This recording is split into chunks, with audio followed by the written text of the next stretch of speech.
নমস্কার।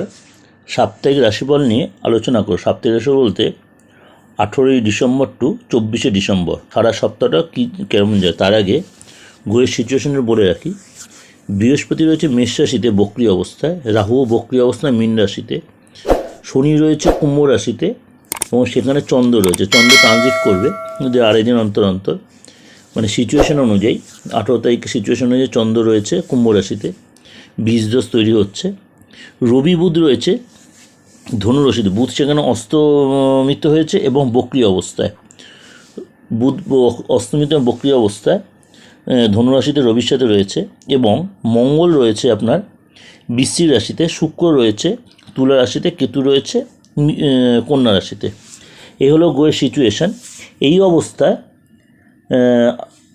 আগামী 7 দিন কেমন যাবে তার আগে বলে রাখি, প্রত্যেক রাশিলগ্নের লোকেরাই যেহেতু বুধের সিচুয়েশানটা এরকম টাফ হয়ে রয়েছে, বিশেষ করে এর আগে বলে দিয়েছিলাম, আমার ডেসক্রিপশন সার্চ করে পেয়ে যাবেন বুধ অস্তমিত বক্রী অবস্থায় কোন কোন রাশিলগ্নের উপর এফেক্ট হবে।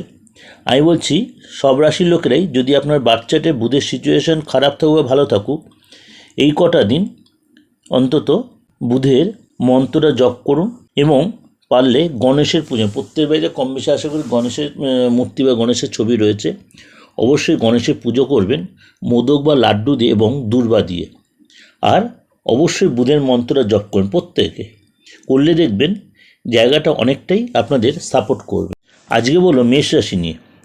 মেষ রাশি এই সপ্তাহ কোনো গুড নিউজ পেতে পারেন। আটকে থাকা কোনো কাজ আপনার উদ্ধার করার একটা পরিকল্পনা হবে এবং হয়তো কমপ্লিটও হয়ে অনেকবার চেষ্টা করলে। ফ্যামিলির হেল্প পাবেন। মাঙ্গলিক কোনো কাজ হতে পারে আপনার ফ্যামিলিতে কোনো জায়গায় হয়তো আপনি ঘুরতে যেতে পারেন বা কোথায় হয়তো আপনি ফ্যামিলির কোনো ব্যাপারে বা মাঙ্গলিক কোনো কাজের ব্যাপারে আপনি নিজে খুব উদ্যোক্ত হয়ে সেই কাজে অংশগ্রহণ করবেন। মানসিক অস্থিরতা বা একটু টেনশান থাকবে, বাড়িতে কোনো কাজকর্মের মধ্যে থাকেন যদি। ধনপ্রাপ্তির যোগ দেখা যাচ্ছে। কাজের জায়গাটা ভালো থাকবে, বিশেষ করে 20-21 তারিখটা একটু খরচ বাড়তে পারে। সেবা করার মানসিকতা আসতে পারে। কাউকে ধার দিলে কিন্তু এই সপ্তাহটা ফেরত নাও পেতে পারে, সুতরাং এই সপ্তাহটা চেষ্টা করুন কাউকে ধার না দিতে, কোনো অর্থকরী বা যে কোনো জিনিস ধার না দিতে। প্রপার্টি বা ল্যান্ড রিলেটেড যদি ব্যবসা করেন তাহলে এই সপ্তাহটা ভালো হবে এবং সেখানে বুঝে শুনে ইনভেস্ট করবেন। যদি আপনি কোনো সহিসাবুত করেন বা কোনো এগ্রিমেন্ট বা কোনো চুক্তি হতে হয়, তাহলে যেখানে সহিসাবুত করতে সেটা কিন্তু সাবধানে করবেন, না হলে কোনো ভুল হলে ভবিষ্যতে তার জন্য আপনাকে অনেকটা চাপে পড়তে হতে পারে। শরীর নিয়ে সাবধান, বিশেষ করে গলা, চোখ বা কোনো আপনার কর্নিক ডিস বা ঠান্ডা লাগার কোনো ধাস থাকলে এই সপ্তাহটা একটু নিজেকে কন্ট্রোল রাখবেন, রাগ জেদ কন্ট্রোলে রাখবেন।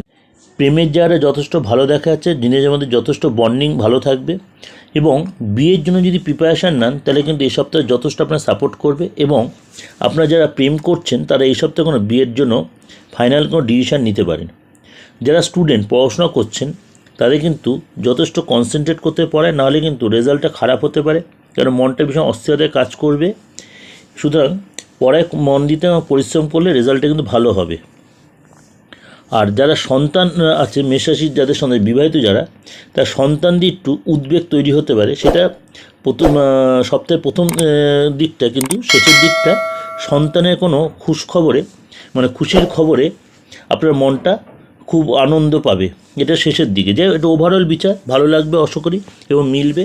ভালো লাগলে অবশ্যই লাইক করুন, সাবস্ক্রাইব, নোটিফিকেশনটা অন করে, আর একটা রিকোয়েস্ট, যতবার সবাইকে শেয়ার করে। নমস্কার, সবাই ভালো থাকুন।